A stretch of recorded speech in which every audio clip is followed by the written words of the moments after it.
The rain drummed against Lou's golden coat, but it was the silence that terrified her most. Unlike other predators that announced their presence with growls or roars, the jaguars moved like liquid shadows through the storm-darkened enclosure. Lightning flashed, briefly illuminating 6 muscular forms encircling her, their rosette-patterned coats glistening wet, their movements measured and precise. The largest jaguar, a male weighing over 250 pounds, crouched low, his emerald eyes locked onto Lou with unnerving intensity. These were North America's most powerful cats, capable of crushing a turtle's shell with a single bite. Lou's rain-soaked fur clung to her trembling body, making her appear pitiful and small against these silent assassins of the rainforest. They tightened their circle with each passing second, padding noiselessly despite their size. As thunder crashed overhead, the lead jaguar's powerful haunches tensed, preparing for a leap that would end Lou's existence in one terrible moment. Hope you enjoyed this story. Leave a like and share your thoughts in the comments. We'd love to hear where you're watching from. Now, let's continue with the story. 3 years earlier, on a humid Florida morning, Dr. Isabella Bella Torres was driving to work at the Rainforest Conservation Institute when she spotted something unusual on the side of the access road.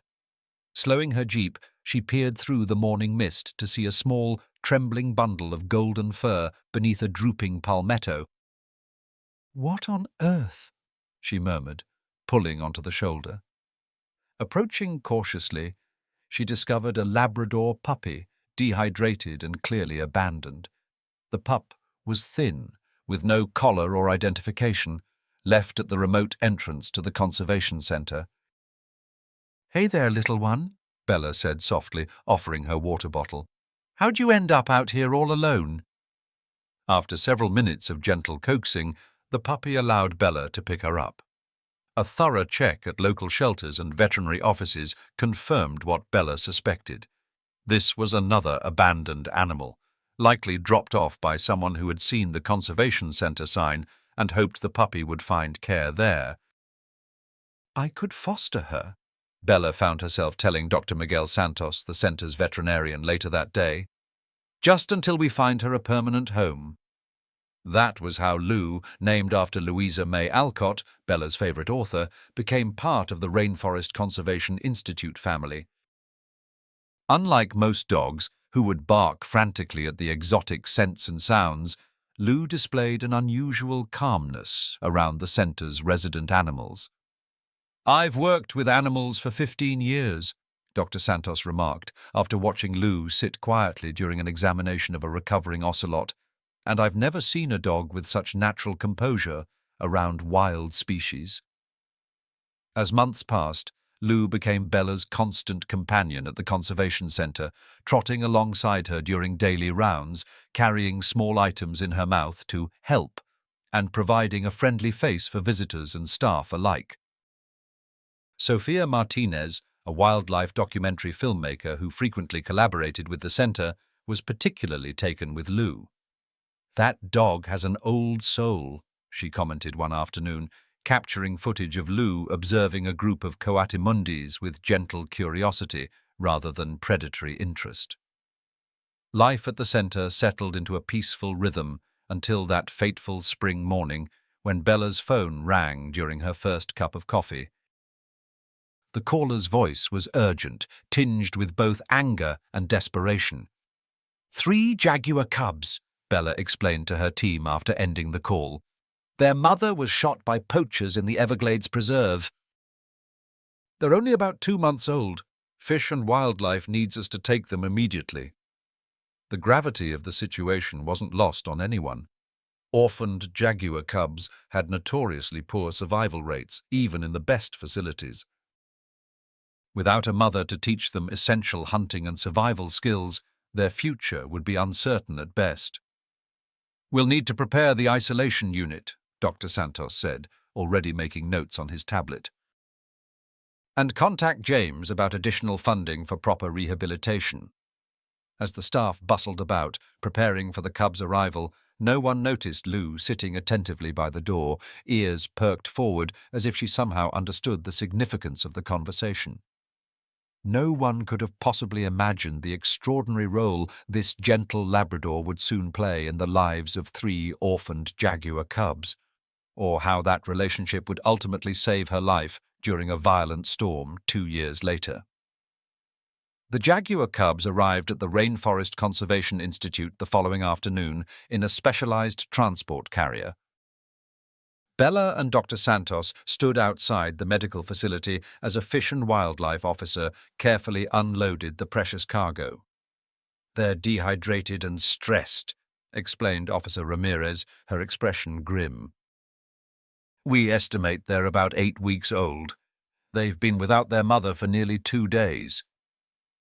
Inside the medical facility, the carrier was gently opened. 3 pairs of striking blue-green eyes blinked anxiously at the strange faces surrounding them.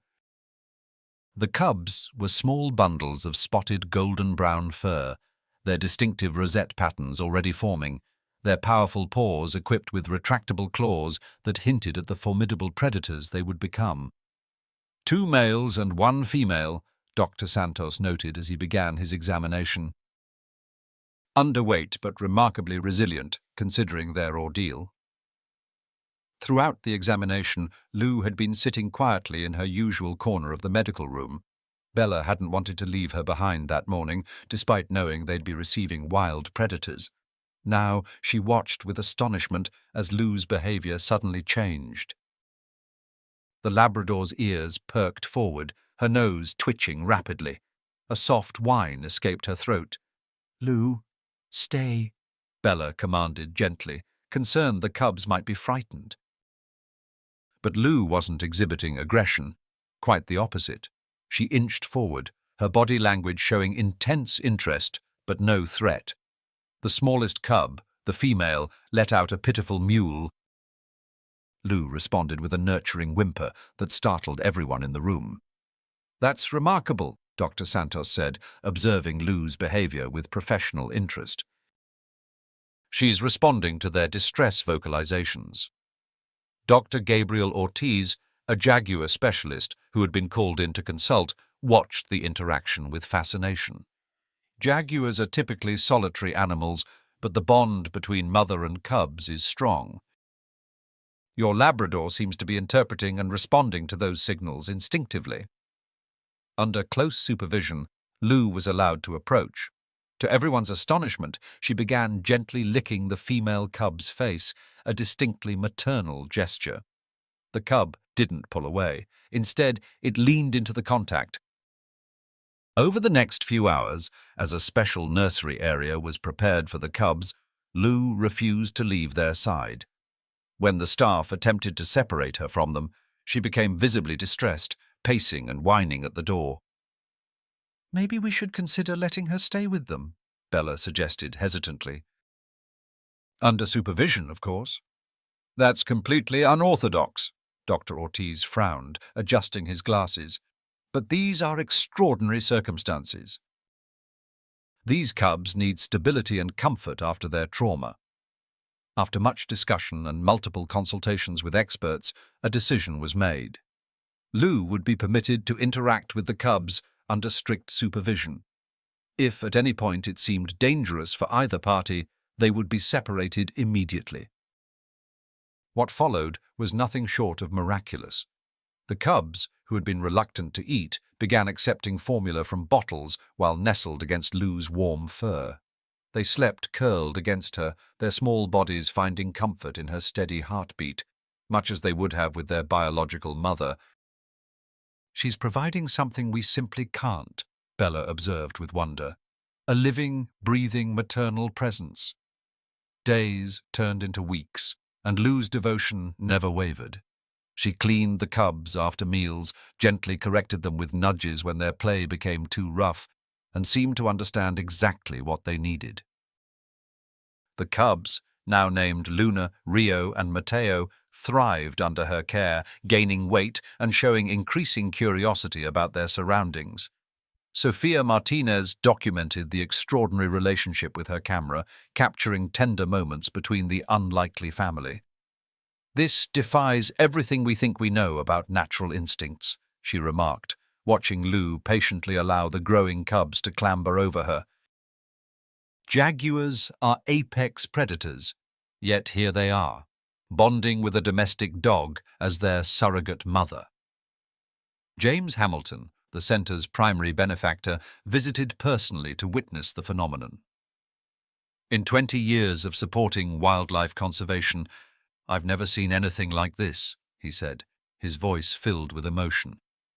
"This has implications far beyond these individual animals." As the weeks turned to months, another reality began to assert itself. The cubs were growing rapidly, their play becoming increasingly rough as their wild instincts emerged.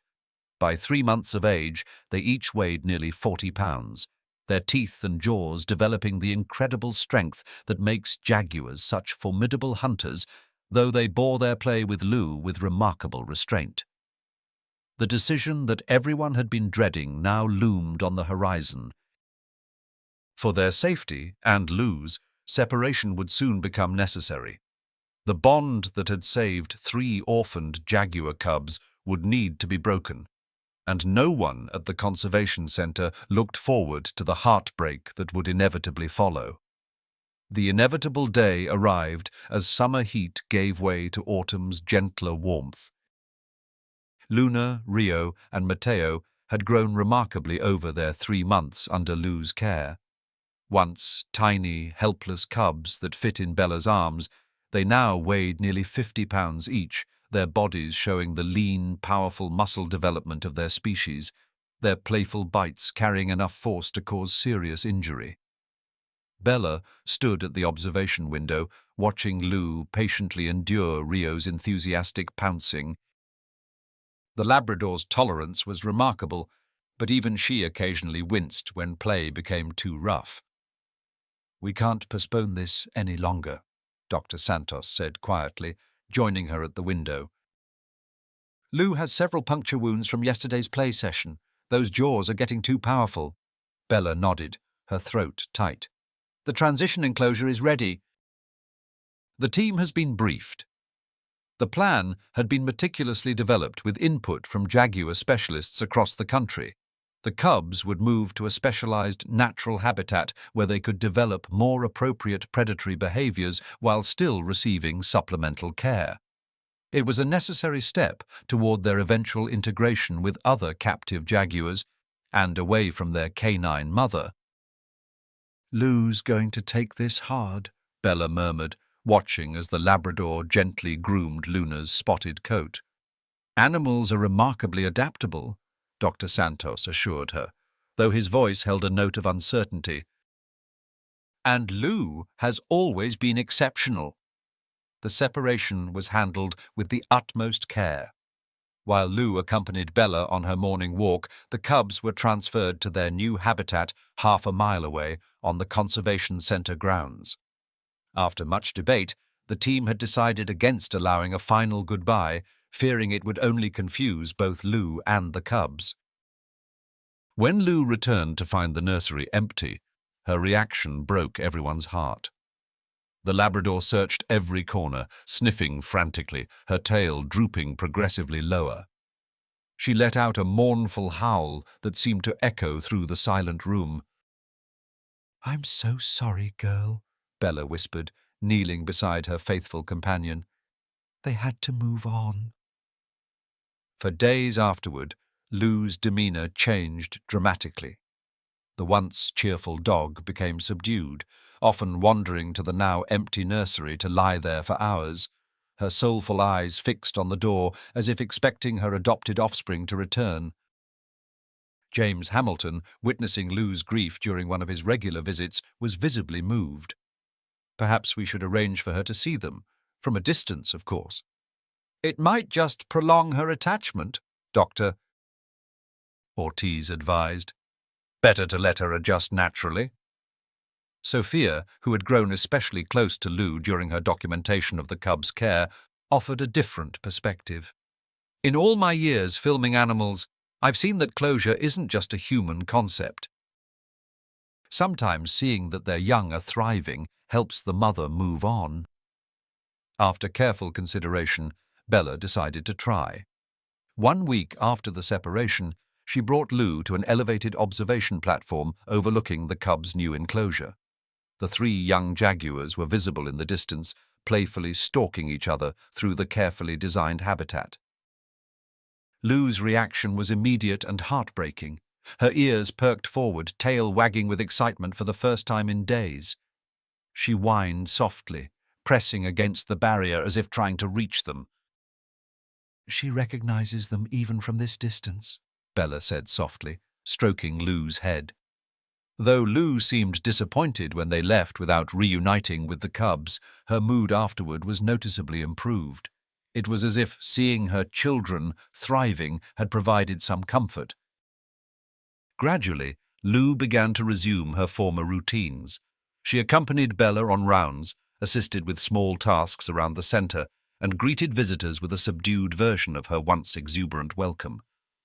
The deep sadness in her eyes slowly faded, though never completely disappeared. Meanwhile, Luna, Rio, and Mateo flourished in their new environment. Under the guidance of specialized caretakers, they learned to hunt through various enrichment activities, their natural predatory instincts developing as they grew. By winter, they had nearly doubled in size, their bodies transforming from cub awkwardness to the sleek, powerful builds of adolescent jaguars.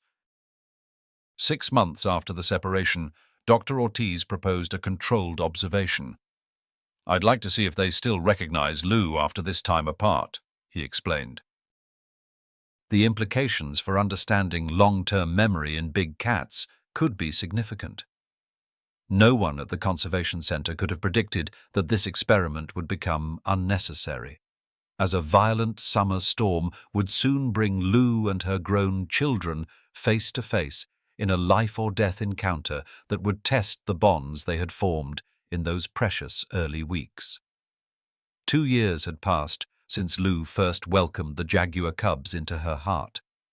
Florida summers brought hurricane seasons, but the storm system approaching the Rainforest Conservation Institute had meteorologists using words like unprecedented and potentially catastrophic. "All non-essential personnel need to evacuate now," Bella instructed, raising her voice over the howling wind that rattled the windows of the main building. "Essential staff, you know your emergency assignments. Animal safety is our priority."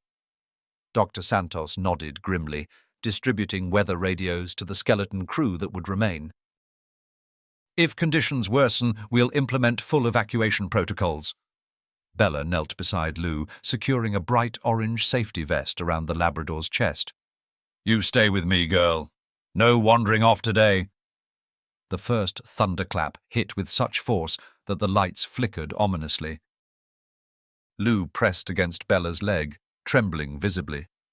Despite her years at the center, thunderstorms remained her one insurmountable fear. "I need to check the backup generators," Bella told Dr. Santos, gripping Lou's leash tightly. "Then I'll make a final round of the Jaguar habitat." By the time they reached the habitat, the storm had intensified dramatically. Wind-driven rain lashed against them with blinding force. A massive crack echoed overhead as an ancient cypress splintered, sending a large branch crashing onto the perimeter fence. "Control! We have fence damage in Section J," Bella shouted into her radio. "No breach of the enclosure, but we need—" Her words were cut short as Lou, panicked by a deafening thunderclap directly overhead, yanked backwards with unexpected force.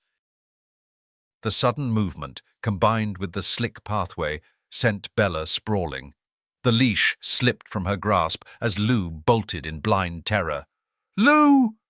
Bella scrambled to her feet, catching a glimpse of golden fur disappearing behind a maintenance building.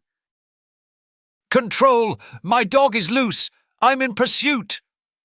The next few minutes were chaos as Bella searched frantically, calling Lou's name into the howling wind.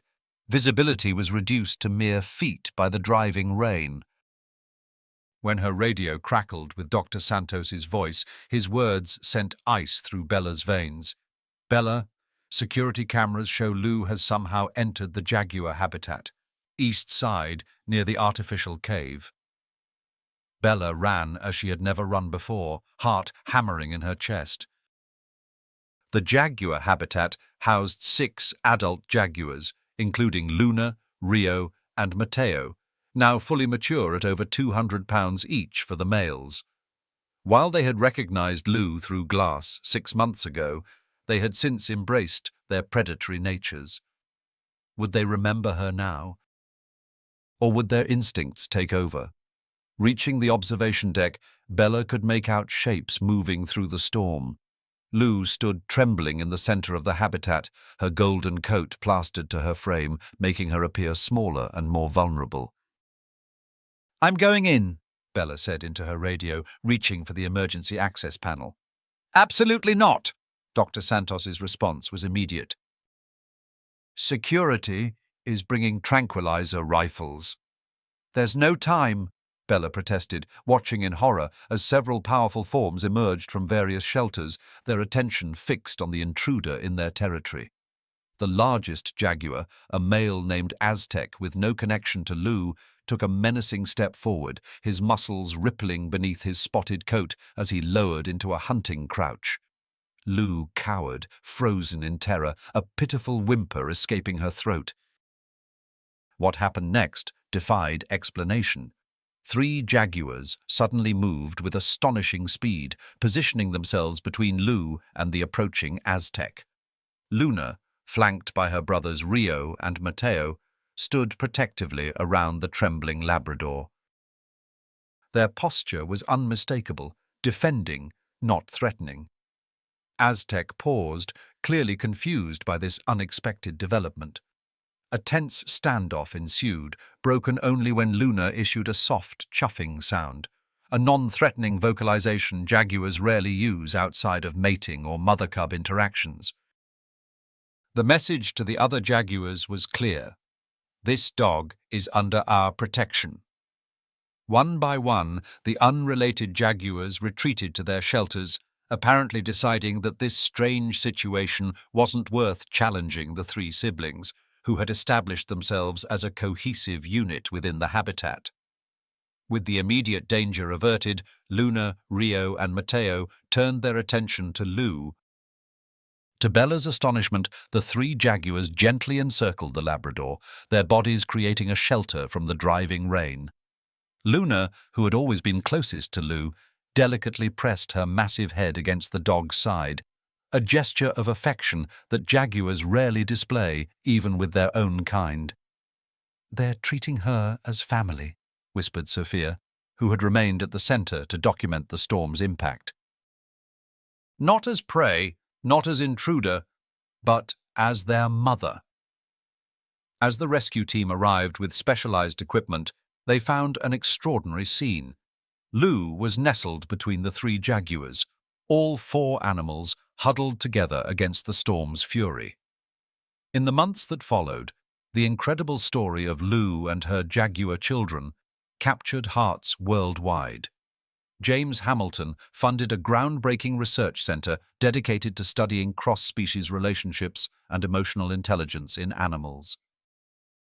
A special viewing area was constructed where Lou could safely see her grown jaguars on a regular schedule, visits that became the center's most popular attraction, with Luna always the first to approach when her canine mother appeared. For Bella, watching Lou contentedly napping in a patch of sunshine near the jaguar habitat one perfect autumn afternoon, the most profound lesson was beautifully simple. Love, in its purest form, knows no boundaries, not time, not species, not separation. Once formed, such bonds become as powerful and enduring as the mighty creatures themselves. These magnificent predators, often misunderstood and feared, she would tell visitors who marveled at the unlikely family, have taught us that even the most fundamental instincts can be transcended by something greater, a connection that defies explanation but reminds us of what we all share beneath our different exteriors. the capacity for love. I hope you enjoyed this story.